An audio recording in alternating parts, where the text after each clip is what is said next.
and ended up being at in the backyard. In the backyard, That was funny. yeah. Yeah.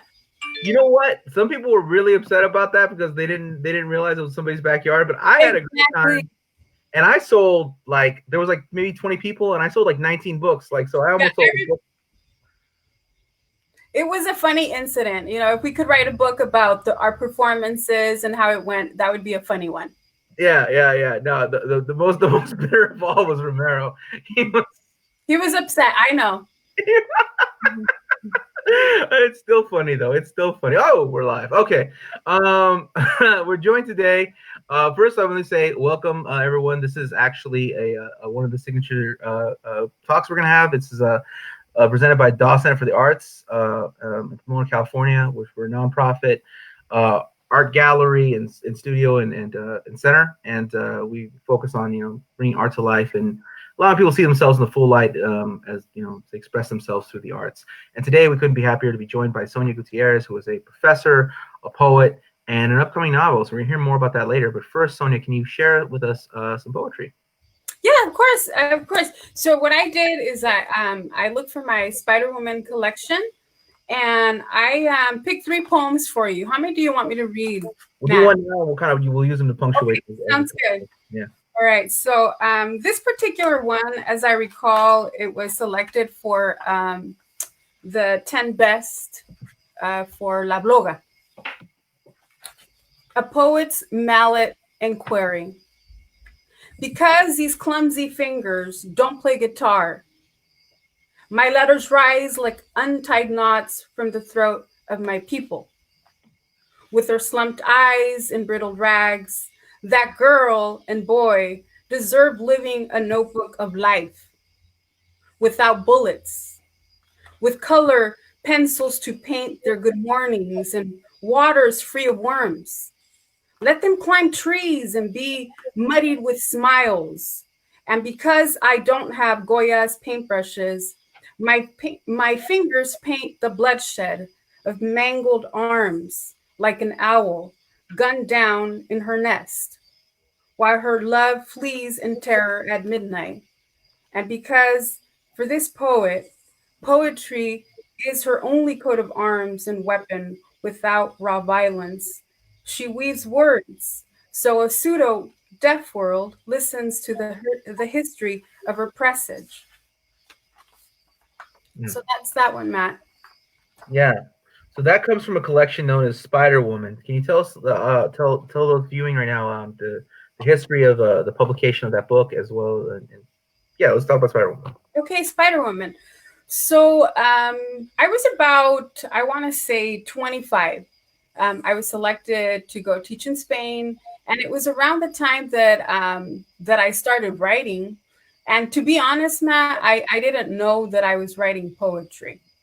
Um, I didn't have money as a graduate student. I remember it was a Mother's Day, Father's Day. It was also my friend's birthday, Rich, and I didn't have any money. I didn't know what to do. And so my imagination, my creative imagination, decided that I would write. And then what I did is I actually framed.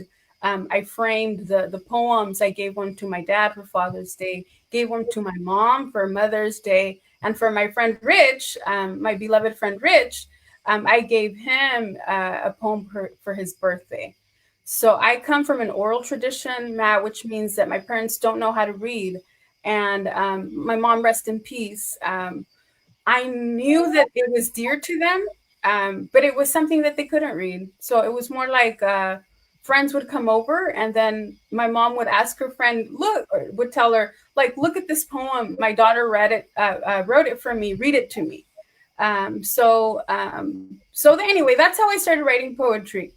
Then it was around the time that I was going to graduate school in Spain. I started writing more, and I actually was invited to publish a poem in Spain because of my mom and her influence on me, these niceties. I felt like I couldn't critique a city and be published. So I didn't submit. They kept on looking for me, but I just didn't. So anyway, I came back at graduate school, and I looked at the list of requirements, and one of them said poetry collection. So then I talked and I had to form a committee. And so I want to say that maybe from the Spider Woman collection, I think there's two or three. So technically, it was born when I was 25. A couple more poems were part of it. What else? Then I had a publisher, the San Diego Poetry Collection publisher. And then I I don't know if this has ever happened to you, Matt, when you have a vision of a project Mhm. and sometimes in your path, your vision is something else and you have to follow that and you have to be true to yourself. So that's what happened to Spider Woman. Right now, this is out of print. So that was 1,000 books. So the beautiful things that happened to Spider Woman is that a bachelor's was written about it in Spain, not Spain, Italy. A master's degree was written about Spider Woman, La Mujer Araña, and I believe the bachelor's was written in honors at the University of Trieste and the University of Trento in Italy.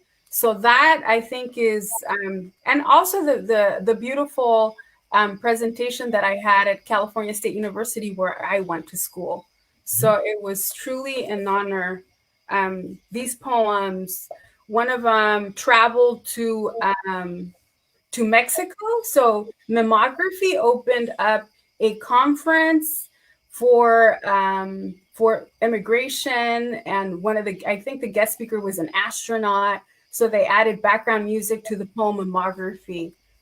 So again, a lot of beautiful things happened to and continue to happen to Spider Woman.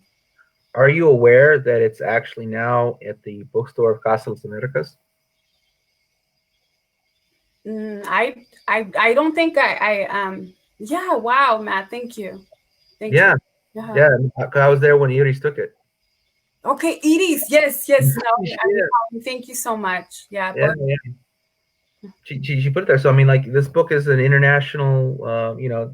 You say there was a run of 1,000, but out of that 1,000 has come so much incredible. Mhm. I mean, it's traveled the world. It has. Yeah, it has. So anyway, so this is the Spider Woman collection. As any book that we create as parents, that we give birth, and we have a very special bond. The other day, Matt, I was having like a kind of like a nightmare, and then it was like a reading, and then the painting of this book that was done by Ingrid Penilla, it fell,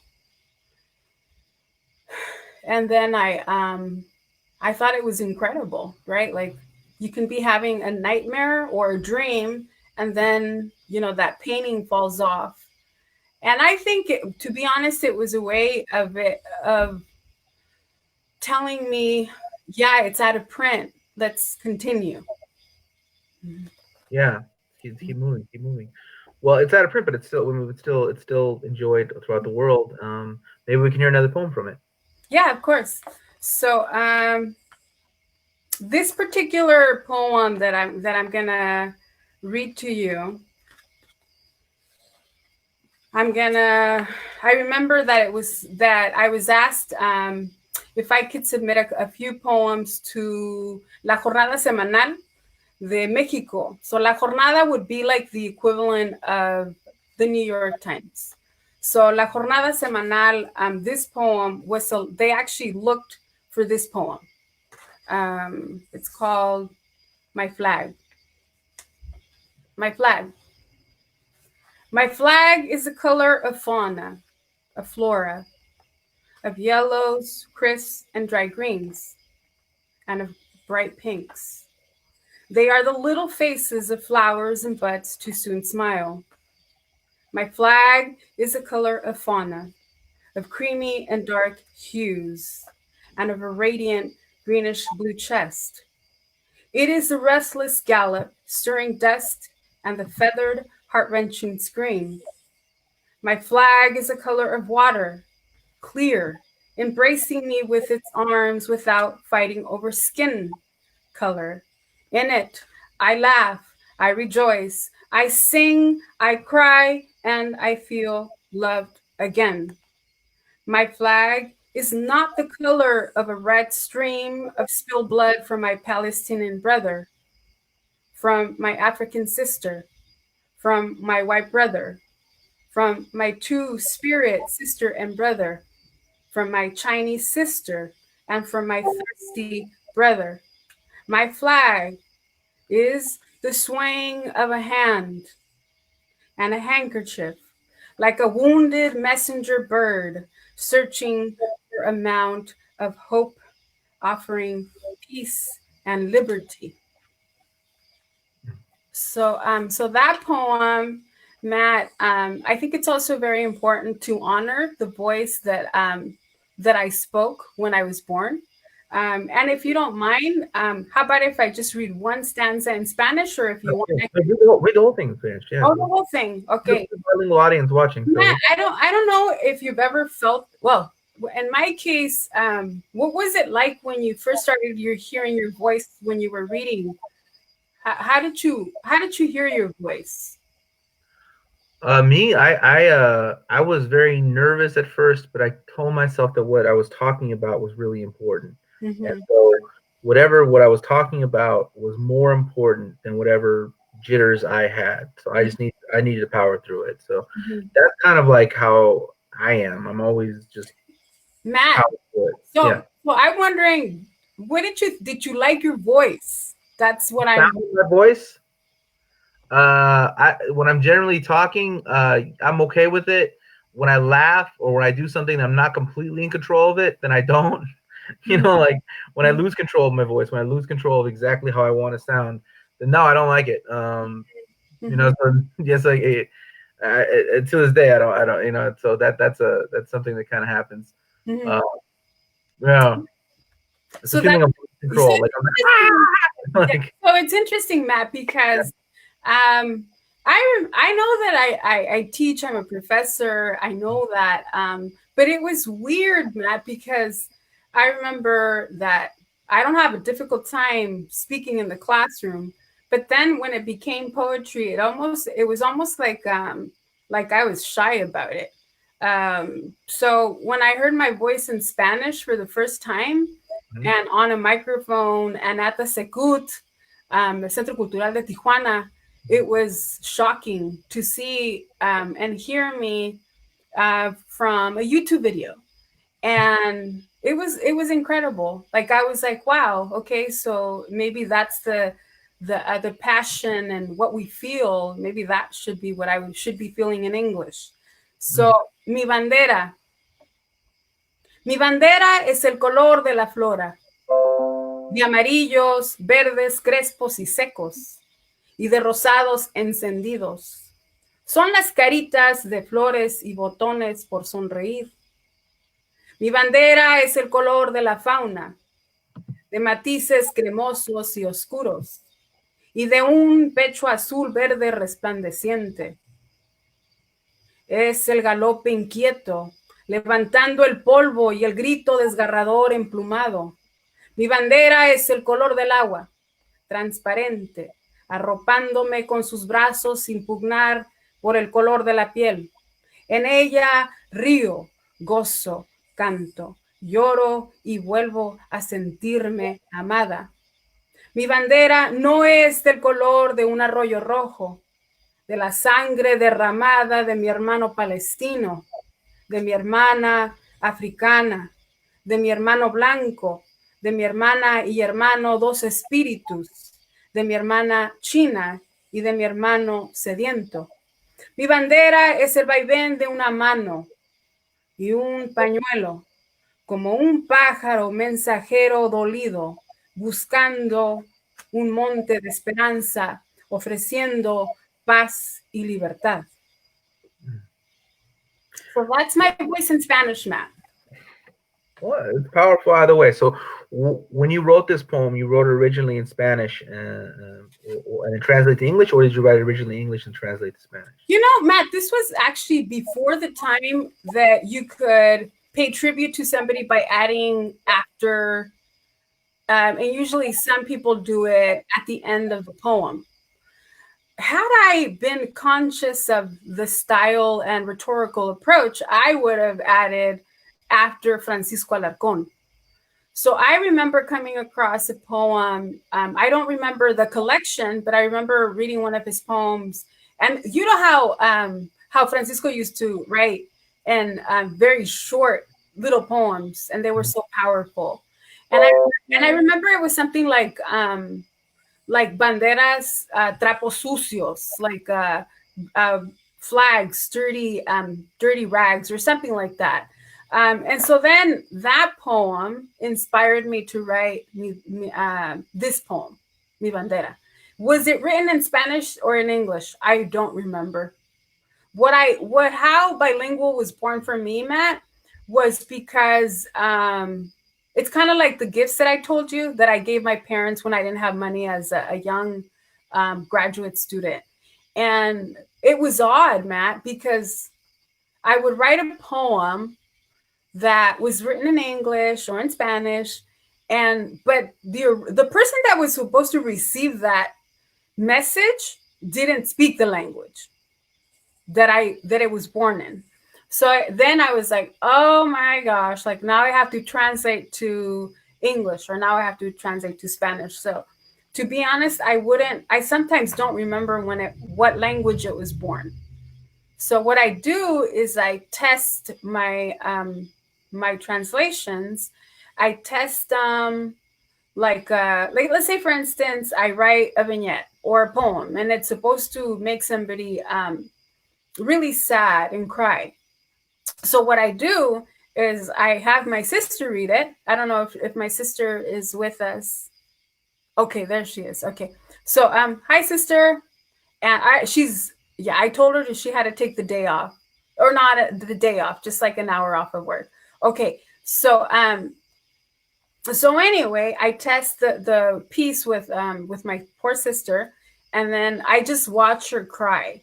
And then I'm like, yes, that's good. I made her cry. So that's how I test my translations. That is a interesting and unexpected answer. So you mentioned the great Francisco Alarcón. For those who are unfamiliar, because many different people are watching from different backgrounds, who might not be so much involved in the poetry world, can you tell us a little bit about Francisco Alarcón, who he was, and why he was so important? Mm-hmm. So Matt, Francisco Alarcón was the person that brought us together, right?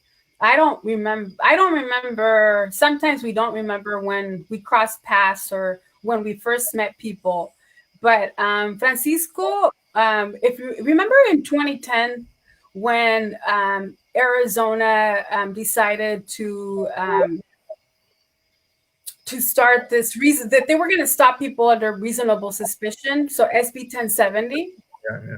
And so Francisco Alarcón wrote the first poem that he dedicated to the Chicanitos. And so then from that, there was just a flood of poems that were coming in, and they thought, Odilia Galvan Rodriguez and himself, like, what are they going to do with all these poems? And so then that started that movement, which brought so many of us together, right? And Yeah. that's how I recognize names now of people that were writing in 2010. So now we're in, wow. So that's been a while. In 10 That years. yeah. So that's how I would submit. I was writing poetry, and my voice and the topics that I was writing about happened to match that movement. I was already writing about social justice. And so Francisco, I knew he was, you know what's really fascinating, Matt? What's that? Francisco Alarcón was a name that I saw in anthologies that I would read. I knew he was, I think I later figured out that he was an author, a children's book author. And then what do you know? Like he happens to be one of the leaders that is exposing all this injustice. And so he's a children's book author. He's a poet. He taught at the University of UC Davis. Just an incredible human being. For me, I don't know about you. For me, Francisco Larcon is my Chicano role model. Okay, so go ahead, Matt.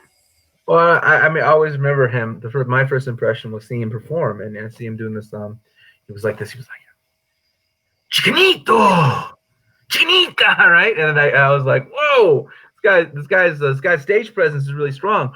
But then we went afterwards to have dinner. It was a group of us. I remember Abel was there. I remember John Martinez. Is that the one that we had in Boyle Heights? Right, and then after we all went to dinner, you were there as well, and then I was sitting kind of near Francisco, and he's like, he looks over, he's like, "Troy guacamole," so like he was very, that's how he was. It wasn't like it wasn't an act. It wasn't. He embraced life. He was just so full of energy, and it was just bursting out of him. So much passion, so much joy, so much love for people. I mean, just for people in general. He was truly an incredible man. And there he is. So beautiful. Yeah, I keep him near my workstation. So so it's beautiful to have had somebody so so important and full of spirit like Francisco. Yeah. So when talking about Francisco, he has this wide legacy, but when you're speaking specifically about him working with poets responding to SB 1070, one of the other major architects of that when it started was Odilia, right? Right. Odilia Gavan, and then they put together the anthology. Can you tell the audience a little bit about about Francisco, Odilia, poets responding, and kind of how? Yeah. So so I was behind the scenes submitting poetry. So were you, Matt. And then a couple years went by. Now I'm remembering that it was at that Boyle Heights reading, and then Francisco and Odilia approached me about the possibility of being a moderator. So before me, there had been several moderators. So who comes to mind?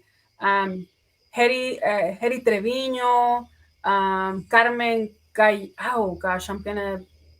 Do you remember Carmen? The last name Guy. Carmen Catayulad. It's a Spanish last name. I'm so sorry that I'm not. Carmen. Google it. Okay. So it was Carmen. I know there was somebody out of Arizona. She's now a doctor. And so she was the one that did the call. And I think it was also Dr. Sinkley out of Arizona. And there was a call for people from all backgrounds, and how were we going to address this anti-immigrant wave, racist rhetoric.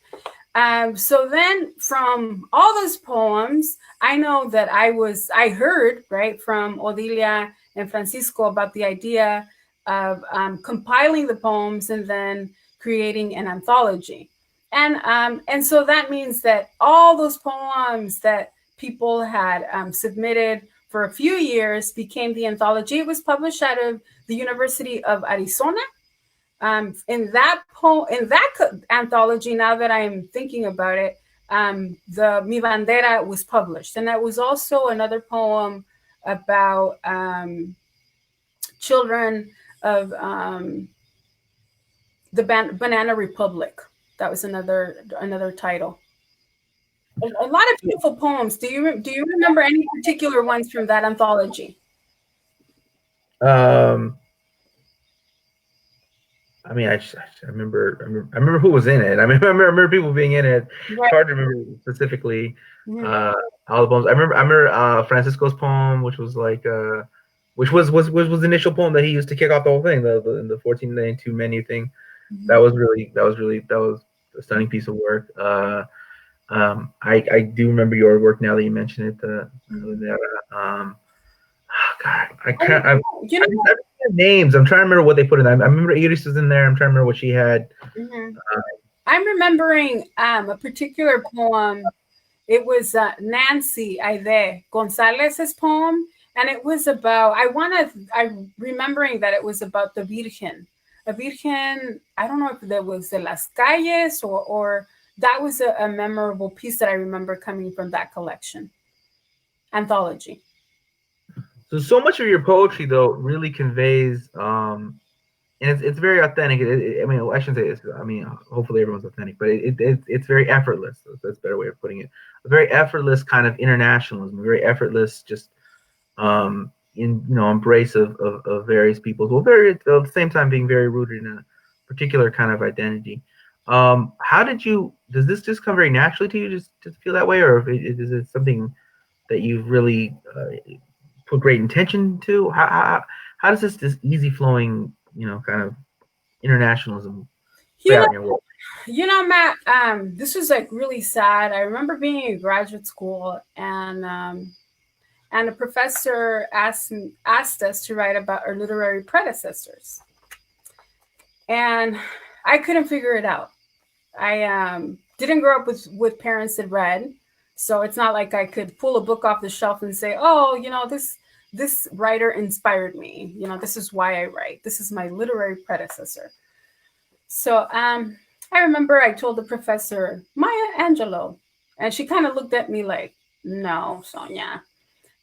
She didn't say anything. So then I remember I was teaching. They had an emergency at San Diego State, and so then I thought, what am I gonna expect as a response from students that are asked, "What are your literary predecessors?"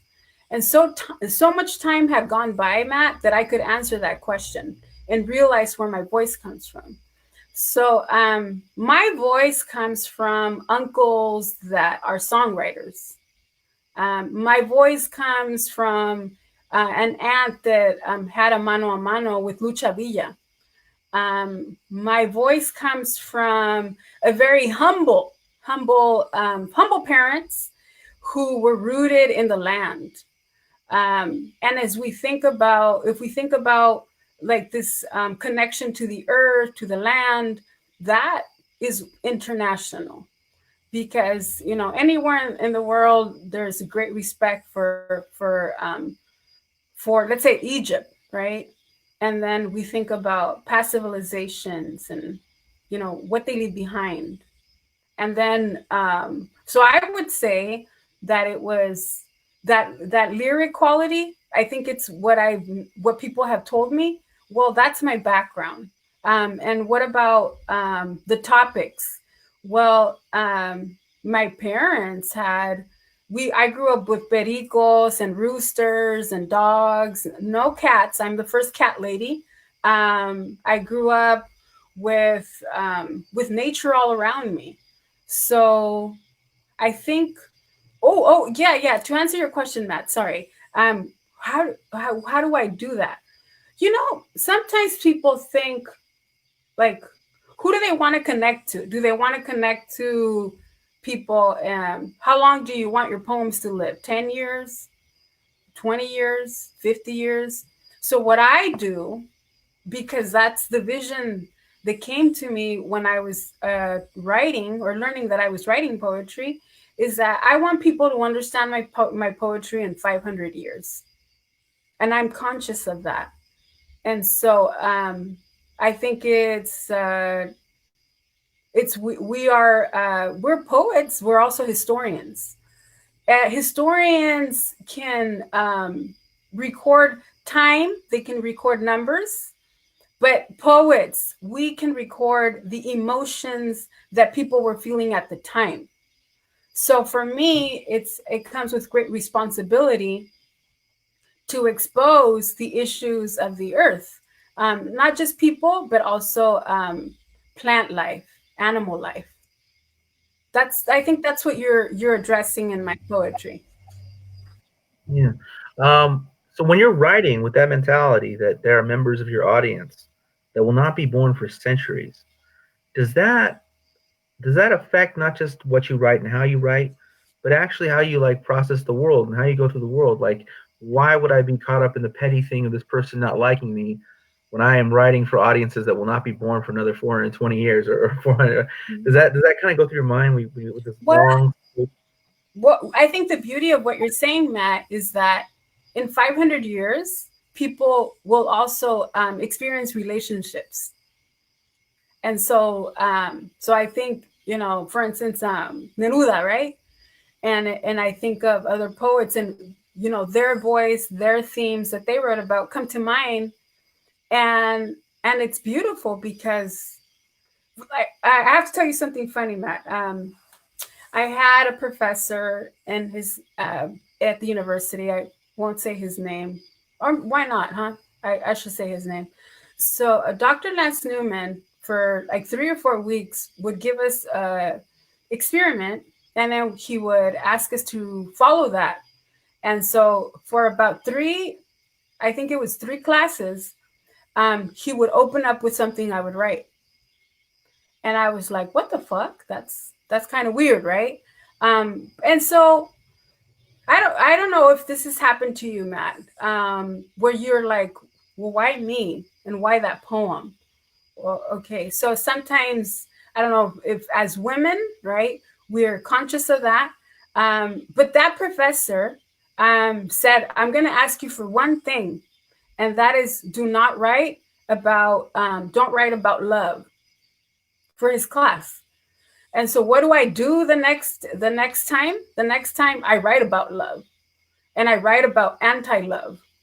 And it was funny because I didn't follow directions, and it was about that petty love theme, because we cannot escape it. It's our human condition.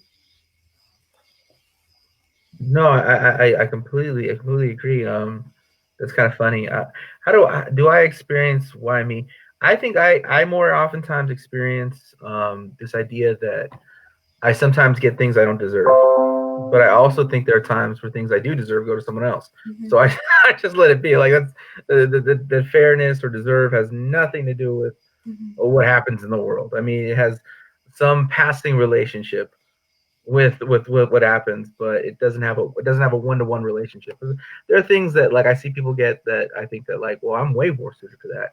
But then there are things I get or I'm in line to get that like I'm not qualified for that at all. But like whatever, I'm not gonna say no. Mm-hmm. So that's kind of like in my experience, is just to see that there are things that happen that maybe you were really right for and went to somebody else, and there are things that really someone else was right for and went to you, and Mm-hmm. um, you should try and find yourself in the places like that make the most sense, and try and help friends when you have an opportunity that makes more sense for them. But Mm-hmm. at the end of the day, we still have to get our work out. We still have to do our thing. So sometimes you're in the right place and you're the wrong person. You guys embrace it. And sometimes you're the wrong person in the right place at the right time. You got to embrace that too. So that's been kind of my experience with what you're mentioning. But Mm-hmm. um, yeah, I don't know. So you mentioned like feel as women that you're oftentimes told that like that you're not.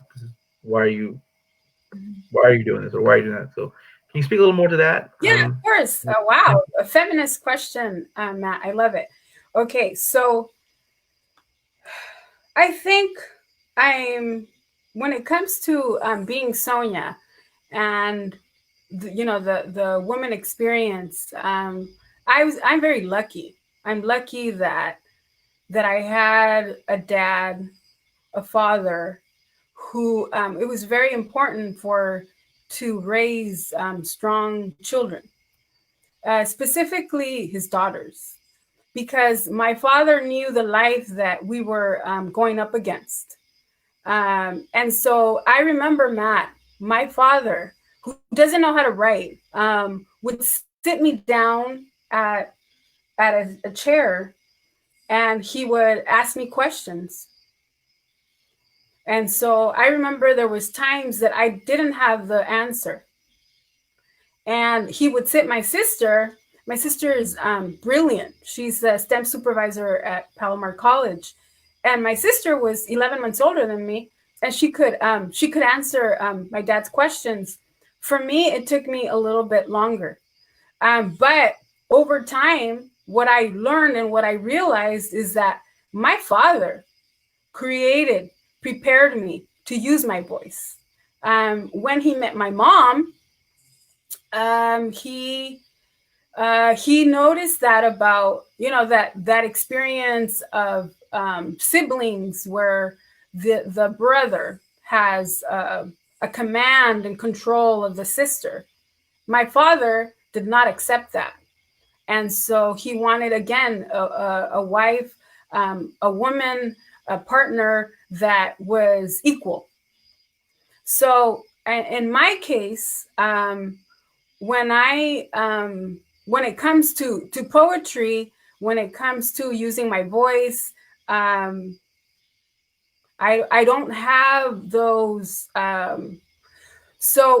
Many times, what happens, Matt, is that because women are silenced in the home, and I'm talking about Chicano, like old school. I'm talking about Mexican patriarchal society, and part of that culture is that as women, uh, I think that with the Me Too movement, it's changing and women are speaking out.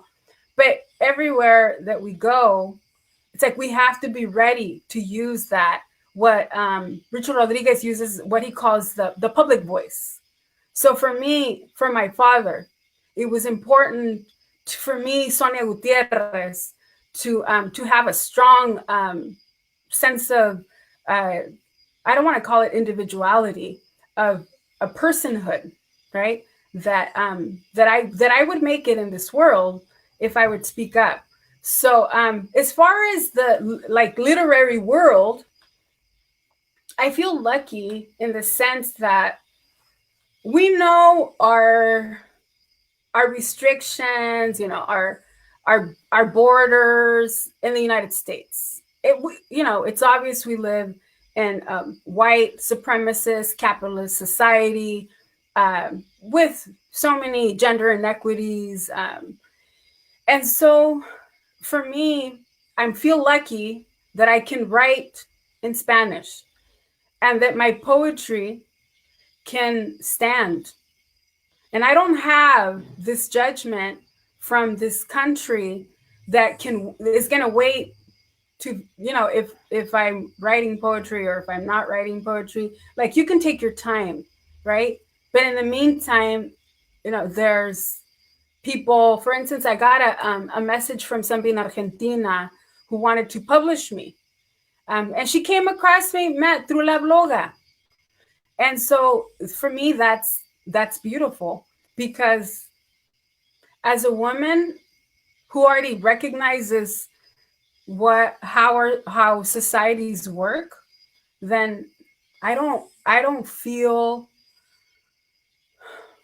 limited, because as Edward Vidaure, I don't know if I'm pronouncing it right, he's showing us, right? We got to move out of the restrictions and create our own path. And that's I think what I did with Spider Woman. Yeah.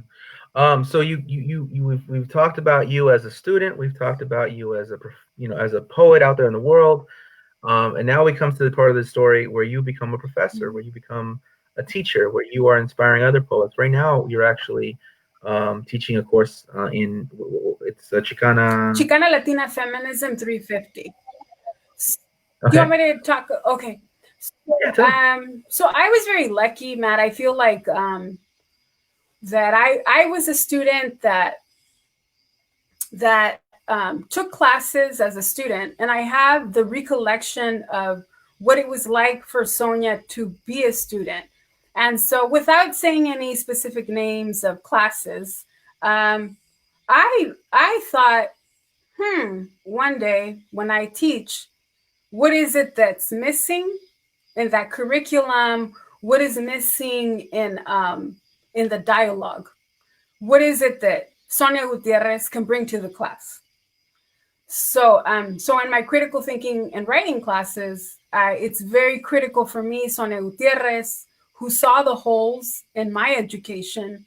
I mean, Matt, how is it possible that you can go through a K through 12 education and even college classes in the United States and not know what a logical fallacy is. How do we explain that? So that means that the rhetoric of our president, the rhetoric of people on talk radio, that's all the shit that they say. They say fallacy after fallacy after flawed arguments. So I thought, as a professor, I'm definitely going to include what was left out. Um, and so, like for instance, you're taking a critical thinking class, but then you don't even know, well, what is a critical thinker? Like I remember taking a critical thinking class, but how do you know, right? So so for instance, just like maybe listing what are the characteristics of a critical thinker, uncritical thinker, and also finding critical thinking not just through a textbook, right?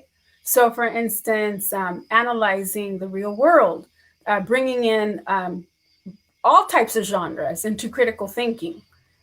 For instance, right now at the moment, my students are analyzing Roma, and they're analyzing Ralph Breaks the Internet through critical lens for perspective. And it's Yeah. shocking, right? Because I also open up for students that are ready. It's like, here, you have this option to choose your own film and now analyze it. So that's what I teach. Let's see, as far as the Chicana Latina thought class, Chicana Latina feminism, I feel very fortunate, Matt, because I talk to the universe, and I send my calling, and I say, universe, I need you to send, something, my way. So, just a dialogue that I have in my mind, and I believe, right, that whatever I call, it will happen. So that's how the Chicana feminism class happened. And this is I think it's my third year where I've taught this class. And it's so shocking, Matt, to be a professor and then teaching a class that doesn't feel like I'm teaching. It feels like it's knowledge that I lived, that I can now embed through poetry, through short story, through novel, through all of that knowledge is that Chicana Latina feminism class. For the Yeah. first time, Matt, I don't know what experience you had where you felt, wow, K through 12, and then you finally take this class where you feel connected to the literature, to a class. What class was that for you, Matt? That one class that you're like, education. I mean, I got at the library. I mean, so much of what I was taught was not whatever. So I would go to the library myself. My mom was always invested in taking me to the library, That's right. and so every time I was in school, I was always made to feel stupid. So I mean, like it was not until it was my own breakaway personal education, because that That's it was always. incredible, Matt. That's incredible. So remember that in my case, I didn't grow up with books. So my parents didn't take me to the library. I was interested in what we were reading, but never really felt connected. So I took Chica. It was like that one semester was I was trying to figure out and applying for graduate school, and I took Introduction to Literatura Chicana Mhm. with Carlos Monzon, rest in peace, professor that also passed away. And I took his class and I read Tomás Rivera y no se lo tragó la tierra.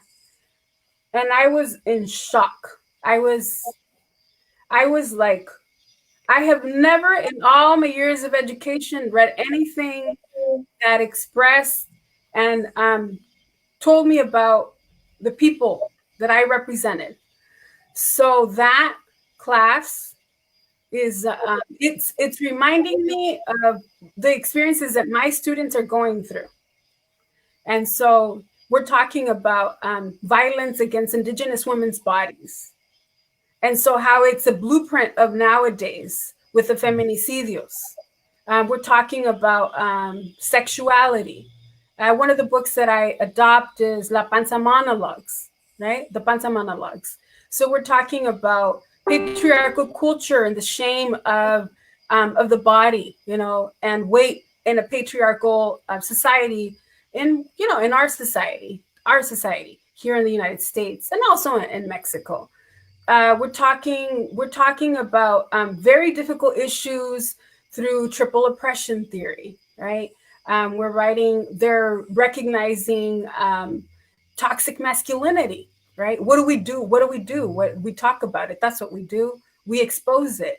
They're doing projects, and it's beautiful because my background in writing and that I am a writer, I give my students an opportunity to write like writers, where we break away from the template of this has to be a 5 paragraph essay. Okay, what if, we write like writers? And so I think it's always, it's good and beautiful to hear that one student that changed her major from writing to this other major because there was no future now has me as a professor. And I say, keep doing what you're doing, but you have to write, because now you have a framework, you have a lens, and you can write about those issues. So Mhm. it's what I'm doing, and I'm enjoying it. You mentioned they're doing a study of the film Roma, and I'm very interested in many different responses to that. But one of the responses that kind of I caught my eye when it came out was a review in the New Yorker by a guy named Richard Brody. Now, Richard Brody is a kind of somewhat famous film critic. He had written a book. He had written this book on Jean-Luc Godard, right? And he complained that in Roma there were scenes that were not explained to the audience. You know what I'm saying? There were that there was a scene where there's a student protest and kind of a police riot. The police are coming, they're just beating, killing these fascists, these extra legal kind of extra. And he does. They say like, well, why didn't the film stop to explain that this was like a student protest in '68? Now this is very interesting coming from Richard Brody, because Richard Brody is a huge Jean-Luc Godard film fan. And Jean-Luc Godard never explains himself. There's no explanation with Jean-Luc Godard. And there's no explanation through many of French films that come out of French New Wave. And there's no expectation that the film should stop itself and explain itself. And yet, when we see this film coming out of Mexico, which was very artistic, had very high artistic ambitions, whether people think about the film, it clearly was a very ambitious film. Um, this film must stop and explain itself. The Mexicans must stop what they are doing and explain themselves to us, so that we may think it's any good.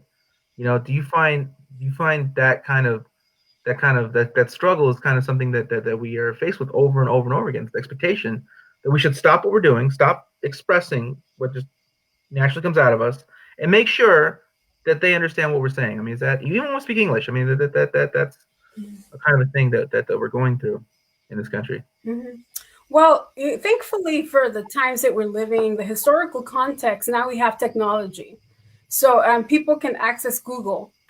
And if there's something they're not clear about, so for instance, Los Halcones in Roma, right? Well, what I think, in the United States, American culture, there's a lot of focus on people, especially white people, to make sure that they understand.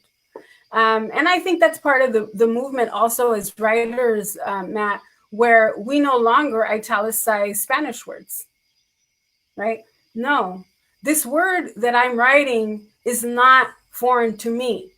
Therefore, I will not italicize the word. So what I do is, for instance, in film, we don't expect a footnote, right? Because again, you have to do a little bit of research on your end if you're passionate about Mexican culture. Then the point is to be curious, right? So who were those student protesters? What is happening at that furniture store? why did these men come in? So we know, Matt, that that these type of comments, the one that you mentioned in the New York Times, it really does come out of ignorance. When you think that the world centers around you and that it should be explained to you, well, let me tell you something. No, this is this is Roma. This is the artistic form of Cuaron, and this is a historical context, cultural, social context, and so it's the homework of the viewer to look it up, as it is with writers, right? There's something that I don't understand. Well, then that means that I'm the one that has to do the research to know what that word means. Well, Google it. That's your problem. That's how I see that. I don't know if I answered your question. No, you answered the question beautifully. I mean that I'm in absolute agreement, and thank you for expressing that much more articulately than I would have. I just been like, like in my typical fashion. So this Chicana this literary class you're teaching right now, in Chicana thought. One of the authors you actually have is actually a flower song books author. That's Can right. you yeah. Yes, of course. I have it in front of me. Wait, this way. There you go. Yeah. Okay. So yeah, I was selecting my text, and the last time that I taught this class, I selected Ana Castillo's "Give It to Me."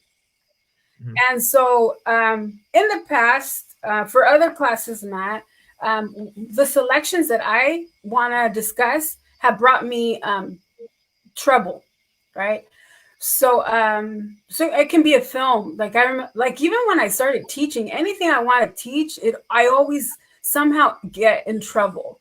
So for instance, Amores Perros, right? So I had a student that said that I was teaching pornography. No, that was real blood. And then I remember when I taught the vagina monologues, right? That made it to the front cover of a newspaper here locally. And that was embarrassing for me. So anytime that I select text, I find myself getting somehow somebody mentions like you shouldn't, maybe adopt that text next time. For this one, for Gris, I'll be honest, I had not read Gris's book. However, I knew that if Urrea was writing a foreword, that I trusted, because I taught Urrea's The Hummingbird's Daughter for a camp program. And so I knew that I could trust Gris, I could trust Urrea, and sure enough, right? So I think this is like I had to skim it before the COVID-19, and then I read it another time, and I think I'm on my third time. I'm going to discuss the book on Friday with my Chicana Latina feminism class. And the themes that are missing, for instance, if we think about the books by Chicano authors who embed, that theme of spirit, and we've had to look through the lens of male writers, and it's beautiful, right? But who are the women, right, who are teaching through literature to embrace our culture that is embedded in spirituality, and a spirituality and spirit that has been demonized in Mexico, right? That's how Mexico was colonized. And in the United States, from banning, I want to say temazcal, so for sweat lodge, right? So that was banned in the United States, in Mexico. Some of our, so for instance, our hierbas and our plantas, right? So women, right? The power that we have as women, as creators, women as who can heal other people through their knowledge. And I'm not talking just about women, man. I'm talking about men, right? Because men can also be healers and carry this knowledge of our abuelas. So that's what I appreciated about Cuaclicle, girl, because that's the theme that I desperately was looking for. Someone who, from lived experience, can say, yes, spirits do exist, and I see them. And because we also have to think about um, the religion, right? Christianity. We think of Catholicism, and we think of, the parenting and what parents tell their children if they do see the spirit world. Ay, estás loca, ¿verdad? No digas eso. Ay, mija. No, no, no, no. So anyway, so that is what I was drawn to for this book. And also, if you recall, there's a short story at the end where the writer engages with Munoz engages with sci-fi, right? And we need those themes in Chicana literature.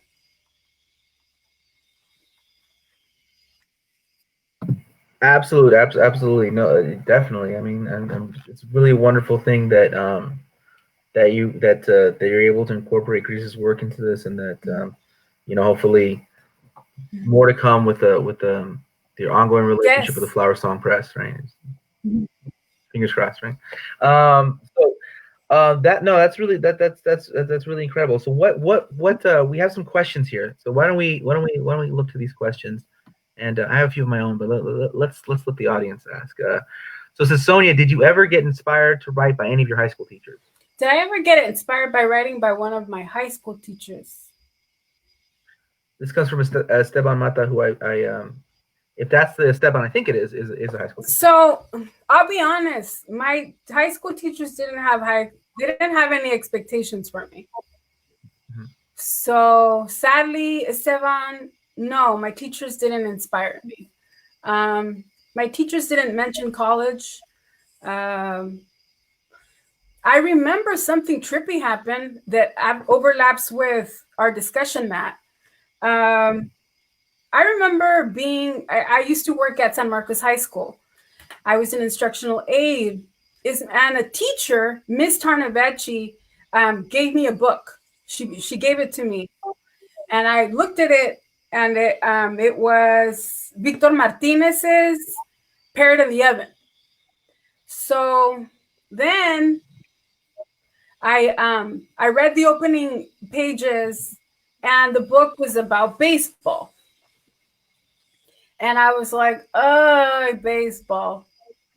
And stupid, ignorant me, young me, I didn't read the book, right? So fast forward to the reading that we had in Boyle Heights, and Abel was there, Abel Salas, John Martinez gifted me Parody in the Oven, and that's his brother's book. Yeah. I was embarrassed. Like, I wasn't going to tell John what happened at San Marcos High School. So then fast forward, those times when we have time to read, I'm like, yes, the book, right? And it was Parrot in the Oven. So I look for it, and then I started reading it, and I kept reading it and reading it, and I was immersed. I mean, it won $50,000, so that's the quality of the book. Yeah. And then it was shocking, Matt, because I realized that Victor Martinez reminded me of somebody's writing, and I couldn't figure it out. Like I could, I could, like, what is it? I couldn't figure it out. So then I was like, whoa, like Victor Martinez writing reminds me of my writing. Wow. Yeah, so it was the theme, the topic of domestic violence that really allowed me to connect with Victor. And I also call like Victor Martinez and Francisco Alarcón, Tomás Rivera, they're my literary santos, right? So these men and women writers who have passed on, I talk to them. I talk to them in my mind, or in the case of Victor, he was able to bring um, my passion right to finishing the novel. Yeah. So So go ahead. Sorry. we want to get into the upcoming novel, the manuscript that's now been completed. But I just want to say before that, yeah, that is the Esteban I was thinking of. And Esteban is actually a high school teacher who's involved with the Association of Rasta Educators. Remember that? And who fight for ethnic studies, who fight to bring ethnic studies into the classroom, into high school classroom, and also with the fight of higher education, but primarily within the high school to get this to get that to learn about yourselves at a much earlier age, in those formative years, so that you wouldn't be discouraged as you were in high school. Wouldn't be discouraged. I was discouraged in high school. Wouldn't be discouraged as as the wide majority of our community um, have been. So I want to give a shout out to Esteban and his question, and Thank you. that's kind of probably what it is. But yeah, so let's talk about the novel. What this aforementioned novel tell us about it? So the novel, hopefully I don't get lost with my technology. Um, the novel was born at a time where I found the classroom too small for me. My daughter had been born, and I remember just kind of staring at the ceiling. It was time to go to sleep, but I just felt like, and I'm being honest, right? That teaching, I felt oppressed. I felt small. I felt that I had a message for the world, and teaching wasn't allowing me to share that message. I love teaching, right? And so I went to the office. We used to live in Fallbrook. I went to the office, and I was lying on the bed. I stared out the door, and the photo of a replica of my grandmother Aurora, was looking at me, and she was a very indigenous woman, and her eyebrows are furred like that. Um, and I just remember, that was a moment that it clicked for me, that I was also talking to Toni Morrison when she was alive, and I mean talking as far as not like we were friends, but kind of thinking about these women and how they wrote.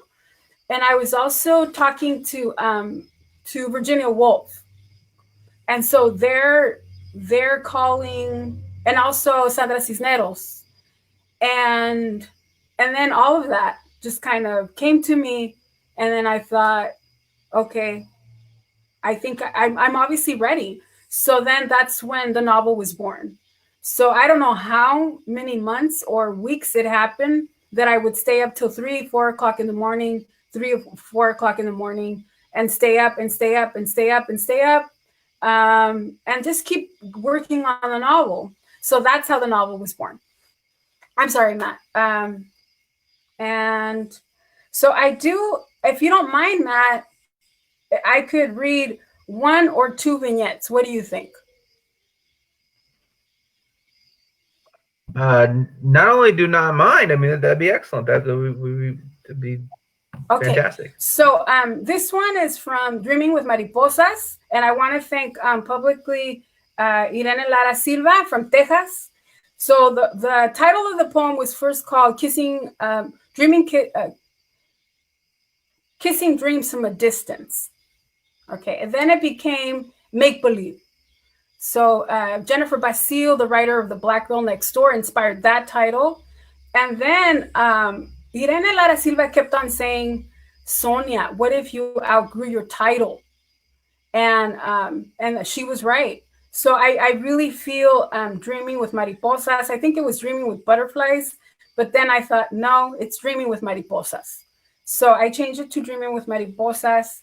My inspiration was Tomás Rivera and Sandra Cisneros. And So the vignettes kept, they taught me how to write vignettes. So I kept writing them and writing them. And I think I'm at a point, Matt, where I'm I feel solid, right? And so I picked two for you. I picked Tomasito and the leg. So let's begin with sadness and let's end with laughter. Okay? So so this one's called Tomasito. En la sala de un hospital a las 9:43 nació Simón. Es el verano del 56. El gran orgullo de don Andrés por ser varón. Willy Colón, Simón, el gran varón. Tomasito. I saw him running across the lawn at school today. He wore black eyeliner like his sisters and girls' cousins. Their eyelids were puffy, like they had just woken up, and their eyelashes were long and curled upward. With half closed eyes, Tomasito's eyes gazed like actresses in Mexican soap operas. In the morning, right before the tardy bell rang, he sprinted eloquently like a deer in pink sneakers as 100 pair of eyes shot him down. Tomasito. He carried a red purse and wore short shorts, just like girls. Who did Tomasito like? How had Tomasito learned to walk like that? Where had Tomasito learned to run like that? Did boys and girls tell him hurt words? Dad told me a story about someone like Tomasito, Victor. Victor was Dad's childhood friend. Years later, when Father visited his hometown, he heard the news. Victor had been macheted to death. No one saved him. And I never forgot what everyday people could do to people like Simón, el extranjero, Víctor en Michoacán, and Tomasito in Alta California. Tomasito, did you get married? Where are you? Do you have children? Did you change your name? Are you okay? Are you alive? So that's one of the vignettes, Matt, Tomasito. And then this one, that would be the second one that I selected for you. And this one's called The Leg. Mija, if a man touches your leg, it's not that he loves you. It's that he wants to fuck you. Father warned me in a convincing tone. Feeling awkward listening to his 1-minute sex education lecture on our way to Joey's Tacos, I sat in our Monte Carlo's passenger seat because mother, too proper and religious for this kind of talk, would have nothing to do with such a vulgar topic. His words meant if a chavalo touched my knee and tried going other places, he was nothing but a player. And that male behavior, I learned, was below my standards. And I should despise. I learned to read men. It was easy. If guys looked a little too long elsewhere but my face, I knew that was what was crossing their minds.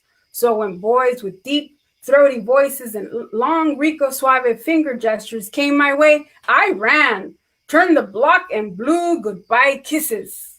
Once boys got too close to my knee, like a recurrent nightmare that didn't go away, I'd hear my father's haunting words echo. It's not that he loves you. It's that he wants to fuck you. It's not that he loves you. No es que te quiera, es que te quiere chingar.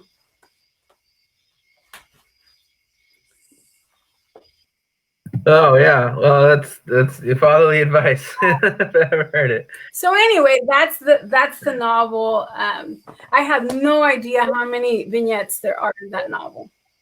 maybe like 60 or like 50. I don't know. Yeah. Well, obviously that's got to take its time. It's got to seed the plant in the earth, and we'll see what we'll see from from when shores it shall grow. Um, it's been a really inspiring a little over an hour now. It's been really inspiring talking to you and hearing you share your work and your ideas behind your work and so much of this. Where can people find out more about you, your work, and ways Well, they you can can always connect find with? me on Facebook.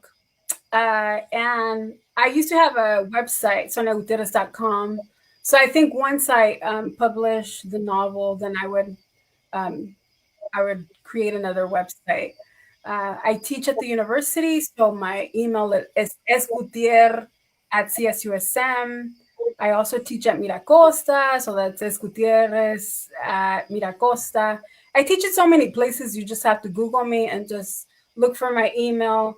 I think I'm pretty accessible, so yeah, just find me. Um, I know, Matt, that we're gonna give closure. What if I end with a poem or two? Okay, Yeah, that's fine. That's I beautiful. have two, and it looks like one I don't have a translation. It's okay. So they say animals don't feel, but have you seen the stare of the declawed tiger in his house made of glass? They say animals don't feel, but have you heard the birds flee from the lit eyes of tall buildings? They say animals don't feel, but have you seen the ambushed rhinoceros cry for her sawed off horn? And they say that one day we will go see house sparrows at the zoo. But they say, you know, they say. So I don't have the Spanish translation. Sorry about that. And then I think the last one would be puertas that I would read to you. And I don't know if this happens to you, Matt, but poems are born, and sometimes we have time to write them. And so this one was born in an elevator at San Diego State, and it's how we feel, in this patriarchal society, right? That has a standard that we are supposedly supposed to meet. Um, and I was just very fortunate, right? That I taught, it was creative writing and Chicano studies at SDSU. By the way, one of the poems I was told that I submitted for my application was from the poetry collection, Chicana in the Mist, from this collection. And so that's what solidified who was going to be hired. So, puertas, it's called doors. There are doors that open their, okay, there are doors that open on their own. But there are other doors that, even though they are crumbling, they are locked under invisible triple locks. Their keys are at the bottom of the ocean floor, surrounded by white sharks. Those doors do not attempt to open on whims or with blows. Instead, roll up your sleeves, build doors with paints and brushes, nails and a hammer, or with the magic wand of your imagination. And one day, you will suddenly see foundations with friendly doors greet you. You will enter, turn back, and see from afar those ancient doors only have a few borrowed centuries left. Puertas. Hay puertas que solitas se abren, pero hay otras que aunque estén desmoronándose, están atrancadas. con 3 chapas invisibles. Sus llaves están oxidándose. En el fondo del océano, rodeada de tiburones blancos. Esas puertas no intentes abrirlas a caprichos o a golpes. Mejor arremángate la camisa y ponte a construir puertas con brochas y pinturas, clavos y un martillo, o con la varita mágica de tu imaginación. Y verás que de pronto aparecerán fundamentos con puertas amables a saludarte porque te habían estado esperando. Entrarás, te darás cuenta y verás a lo lejos que las puertas antiguas solo tienen los siglos contados. So I think I skipped a line, but it's as best as I could do. It's beautiful.